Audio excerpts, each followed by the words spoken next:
Setting, the office of Reverend John. A sign on an easel next to the Reverend's desk reads, St. Clement's Church.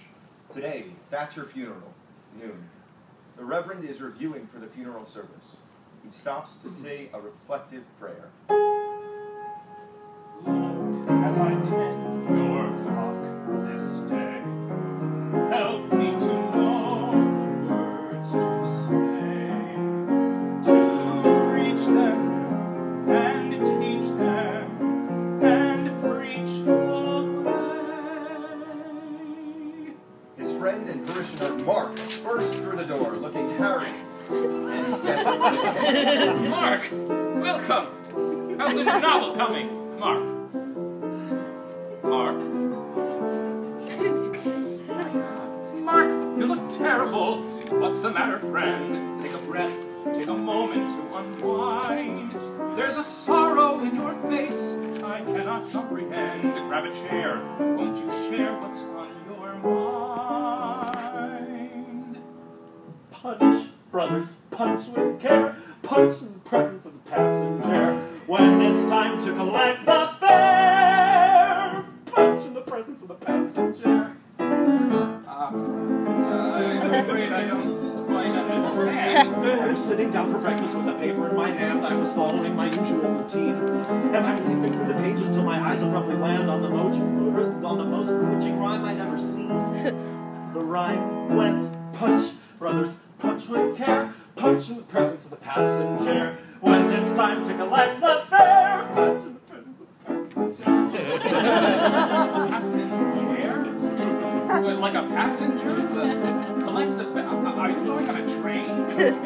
Well, the rhythm was arresting and the meter had received and the cadence did a dance around my head. But with every repetition I could feel my will go weak, so I thought I ought to write a bit instead. See, I'm working on a thriller full of massacre macabre, so I tried to steer my thoughts to fear and rage. Told my pen to write a killer, but the only vital job were the only words that make it to the page are punch, brothers, punch with care, punch in the presence of the passenger. When it's time to collect the fare, punch in the presence. You keep saying that. I'm not sure what it means. It's quite catchy, isn't it? So I set aside the novel and went out to take a stroll. Maybe exercise would exercise the rhyme. But no matter where I wandered, I was under its control with my every step and tempo to the time. So I strutted home for supper, but I couldn't eat or drink because the rhythm kept repeating in my ear. And I tried to get some shut-eye, but I couldn't sleep a wink because the only lullaby that I could hear was punch, brothers, punch with care, punch in the presence of the passenger. When it's time to collect the fare, punch in the presence of the passenger. Mark, that word is exotic. What on earth's a passenger? Mark, that verse is hypnotic. It speaks to me just like a prayer. No, it's 40 hours later, but it feels like 40 years because every exercise meant a little worse. Teach me, Mark, how that works. So I come to you, a man of God, to cast away my fears and offer me salvation from this Teach curse. me how it goes. From punch, brothers, punch with care, punch In the presence of the passenger, when it's time to collect the fare. punch in the presence of the passenger. Punch, brothers, punch with care. Punch in the presence of the passenger. When it's time to collect the fare. Punch in the presence of the passenger. Punch, brothers, punch with care. Punch in the presence of the passenger. When it's time to collect the fare. Punch in the presence of the passenger. Punch in the presence of the passenger.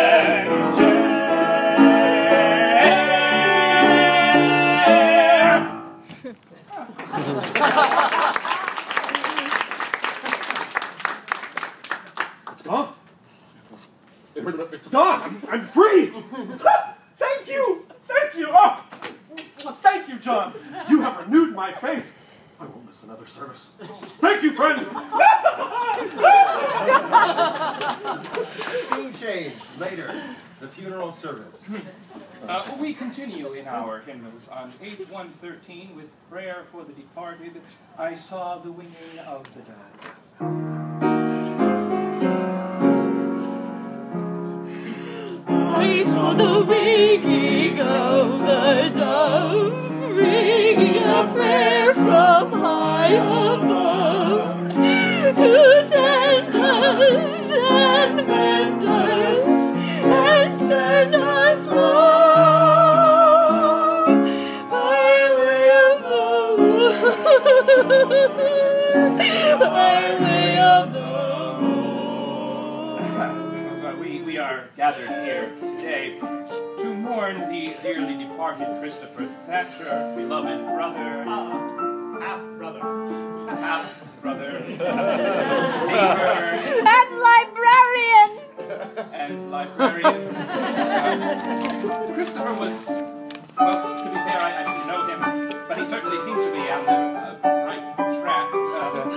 And now, next up, paradise! When all your pain is relieved by grace, you'll ride the train to a better place. Buy tickets now. Buy tickets now, my friends. Stand, brothers, from your chair. Now sit in the presence of the passenger. Christopher. When it's time to collect in prayer, punch in the presence of the passenger. Christopher.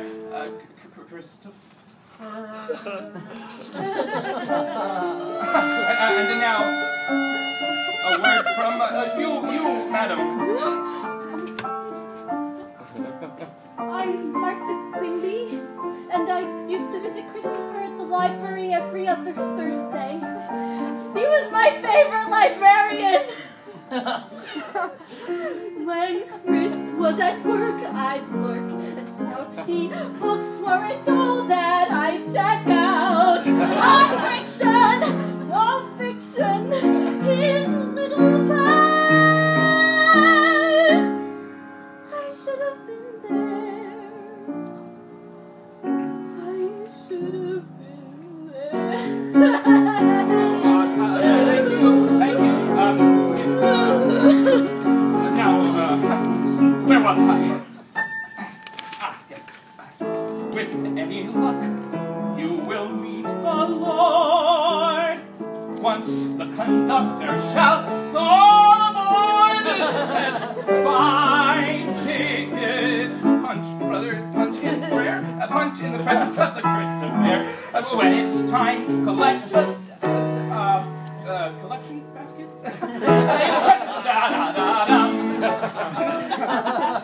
Page 113, prayer for the departed, verse 2.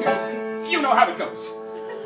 Oh, our beloved, now depart. Father, with you his new life starts. So tend him, befriend him, and mend our hearts forever, amen. Forever.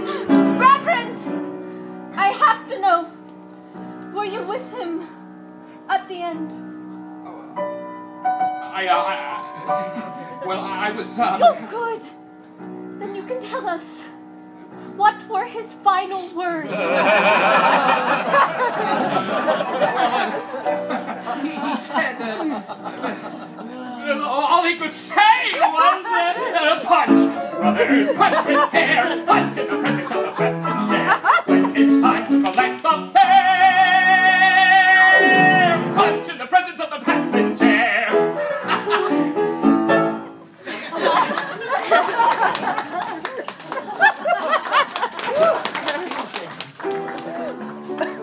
We're in the Reverend's office. Later, the Reverend is curled in a fetal position on the top of his desk, the jingle and its effects clearly having taken their toll. Mark burst through the door. John, my goodness, no one has seen you or heard from you in hours since the funeral. I was there, John. I know what's going on. John, this is terrible. Say it isn't true. or else please forgive how I behave.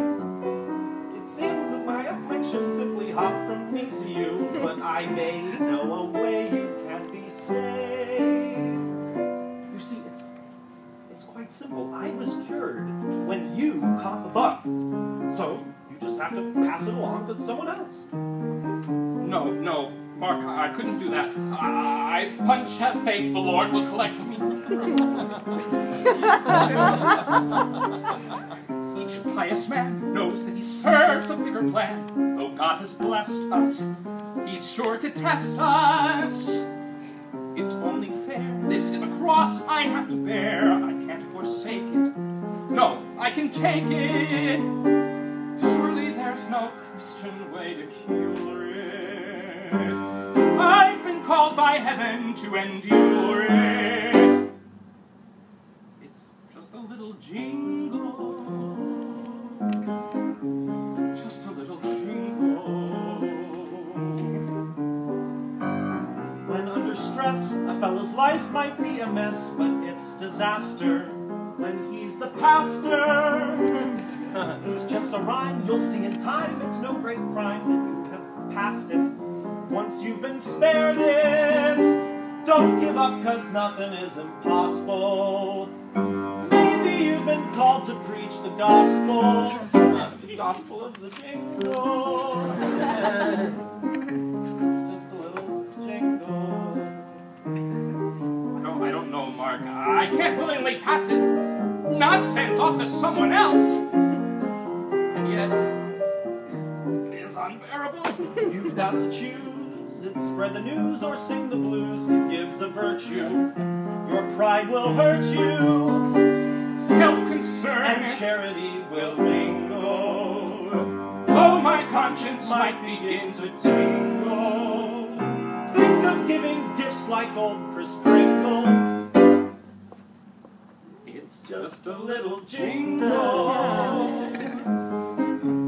Just a little jingle. It's simple, really. Just find a captive audience, a gathering of people who you can address all at once. A class should be in session in the conservatory down the road. Or even...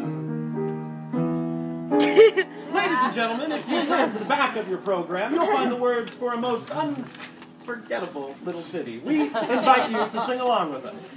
Don't we, John?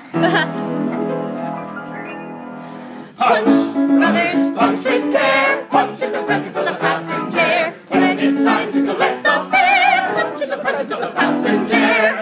Everybody! Punch, brothers, punch with care. Punch in the presence of the passenger.